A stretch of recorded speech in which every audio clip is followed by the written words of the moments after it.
Okay, so You know, I'm not. what was All right, go horrible ahead. about it? What was wrong about it was I was so nervous that I wasn't really executing the way that I knew how. Like I said, I went through a lot of training and even took too much extra before I went to the ring to get that training the way I wanted. It was just a matter of that I just screwed up, and nerves get the better of you. It's just like you see, just not want to really go back there for long, but you go back to the big times and you see these guys who premiere on the big time in front of 50,000 people. You can see their nerves, and nerves got the better of me that night. With every coin, there is one side and there is a complete opposite side. Opposite side of the same coin. What was good about the match? Or the flip side to the match itself, Yeah. You gave me what was wrong with it. Now tell me what was good about it. I'm one of those weird cats that who never had the goal of being on the WWE. I just wanted to wrestle. And being in there with the three men who brought me into this business, and, I couldn't have been happier. Even though my training was quote-unquote over, I was still under that learning tree for that match. Like I said, I'll never forget that night because I remember I can almost call the match now in my head, and it's almost 16 years ago. And they taught me so much in that night, and one of the things that I got done, I'll never forget, was one-man gang, who I actually wrestled the next Saturday night, was sitting beside me. He said, "Kid, you did good." He said, "But always remember, the day you quit learning, go ahead and take those boots off." And I have never forgotten that. And, like I said, 16 years in this business, and I'm still learning. From the company that you started, where's the next company that you went to? Let's see, I was with Jay Eagle for about, I want to say about 8 months. And really, I wasn't doing nothing more than the old school jobber guy. I wasn't having anything wrong with that. I was learning great, but I felt like it was time that I needed to do something more than that with my career. A friend of mine had turned me on to Brody Chase and told me that he ran on Friday nights in Greenville. So I went up there and I talked with Brody and Mickey Free, and they agreed to let me come in. And when I went to their place, was called the WWC. I hold those guys, Norton and Cruiser, very true to my heart as my trainers. I still look at them that way. I always look at David or Norton Lewis as a father figure of sorts. But I'll always say that Brody Chase taught me how to do psychology. When I left JPW, went to the WWC, I was given more of a platform to do what I love to do. They gave me the opportunity to be one of the guys in the car, and not just the guy who walks out there and gets his butt kicked. Within a few months there, I was actually one of their major players for a little while, and I learned so much from those guys because, like I said, Brody, if anybody knows Brody Chase, knows that he didn't make the dumbest things sound, make you believe. And he did that with me. He taught me how to do that. And I had a lot of fun down there at the WWC. Give me highlights of your career there. Give me two of the best feuds that you had while you worked with Brody Chase. Probably one was they had me tagged up with another cat, and Brody had deemed us a beautiful people. We were a Maryland Manson tag team. That's probably the two biggest I can think of, both were under that character. One was with Mickey Free and Ricky Regal. Ricky Regal, who you probably know, who was a big player in the thing in Lawrence County every year. Mickey Free, he's a bodybuilder now, a great guy. But those guys, they knew we were younger. They knew we weren't as experienced as them, and they allowed us to have this feud, and it was a great feud. The fans were involved in it. We were involved in it by the time we finally finished it, because it was really our first chance to shine. And I think we carried that feud like 6 months, and it never got boring. It never got old, and I loved it. It really got me jacked up to be in the business. But as far as feuds go, my funnest feud was with Brody and Robbie Boyette. That feud, I learned a lot from that feud, but God, I learned how not to laugh out loud in the ring, because Brody is such a character when he gets inside those ropes. And he would do things to try to make you laugh, and you've got to learn to do it. And then Robbie Boyette, who formerly, I believe, was a porn star, you know, he brought that gimmick with him to the ring, and taking a Bronco Buster from a man in nothing but thigh-high boots and a cock. I mean, I still laugh to this day about that because I had no idea it was coming. It was like, welcome to the business, kid. Yeah. Where did you go from there?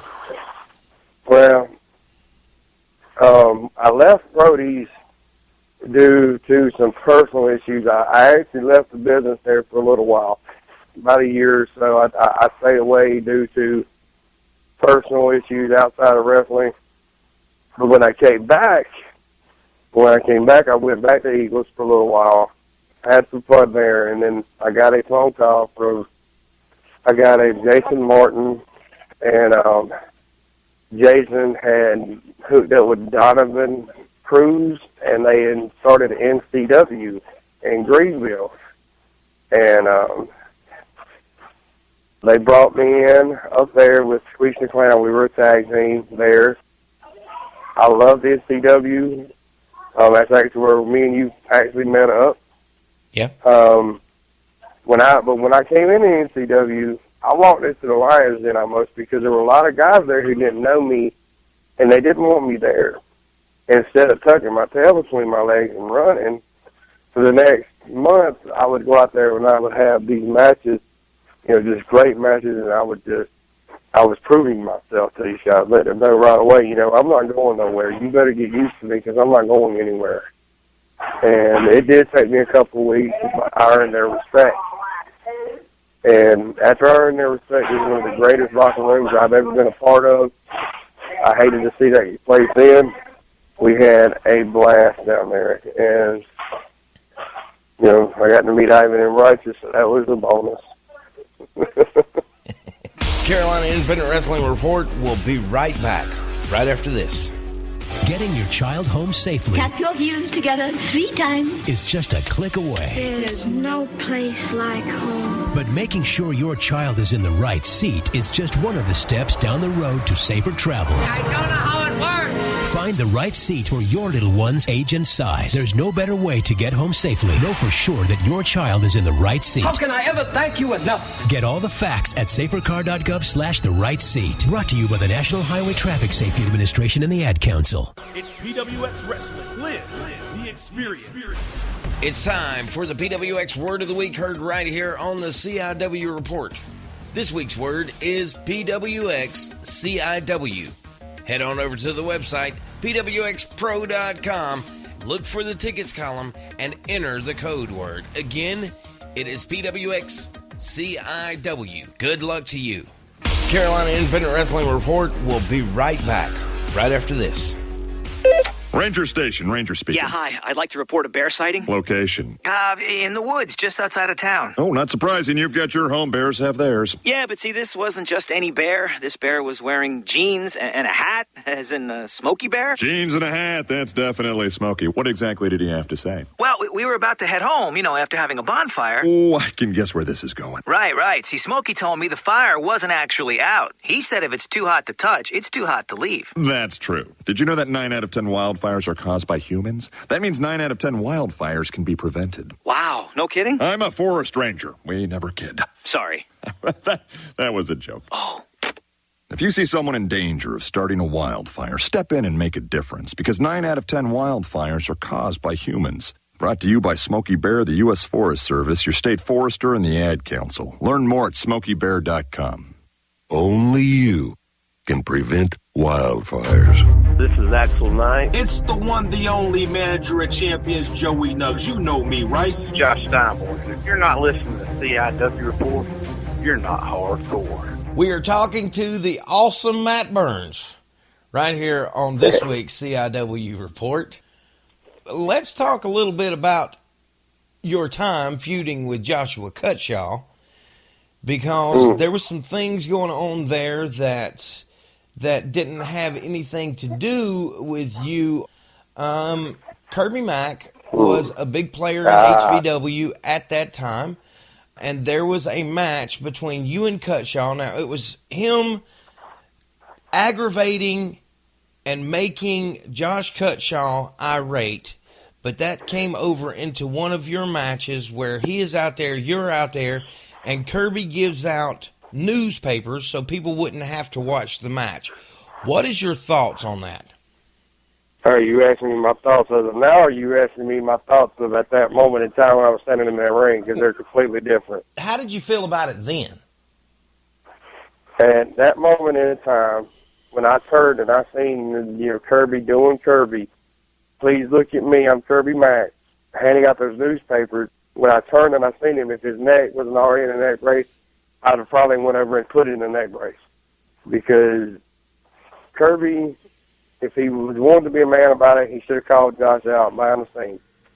But disrespecting his match is a whole different ballgame. And then when you disrespect my match because you have to feel the need to draw attention to yourself, no, I mean, I was ready to hurt the guy.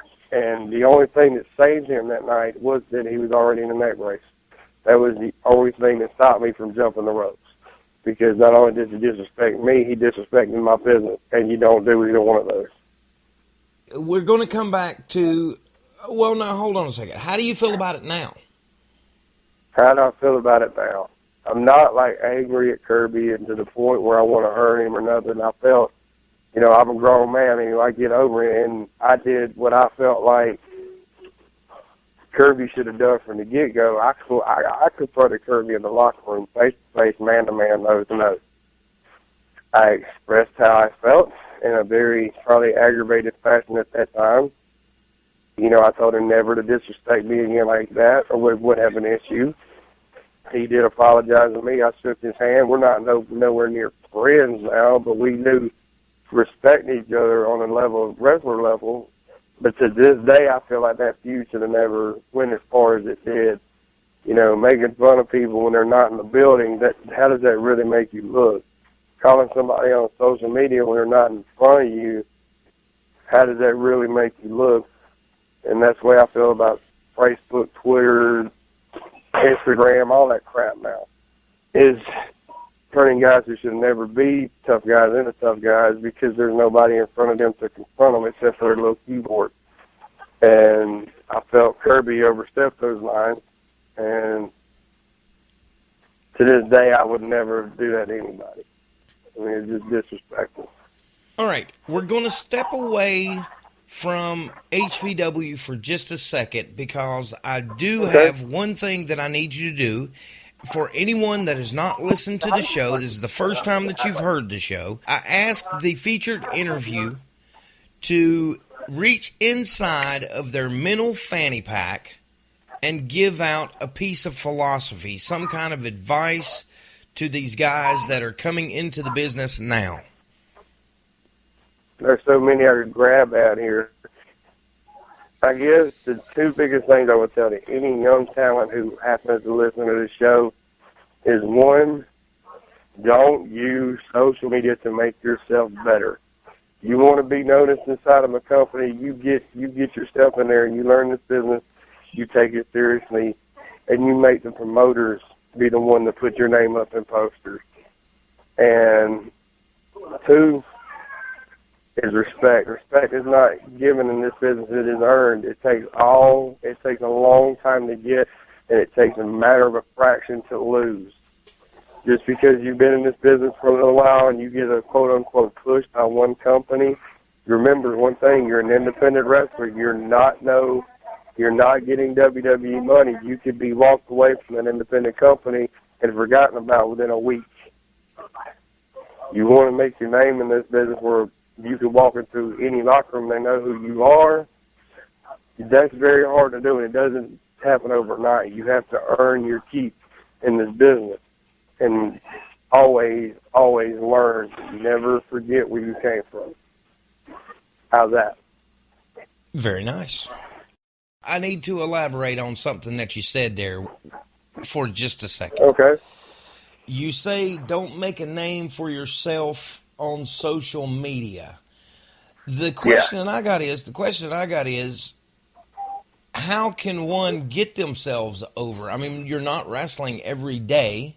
You don't go back and do storyline after storyline on a Monday, Tuesday, Wednesday, Thursday basis.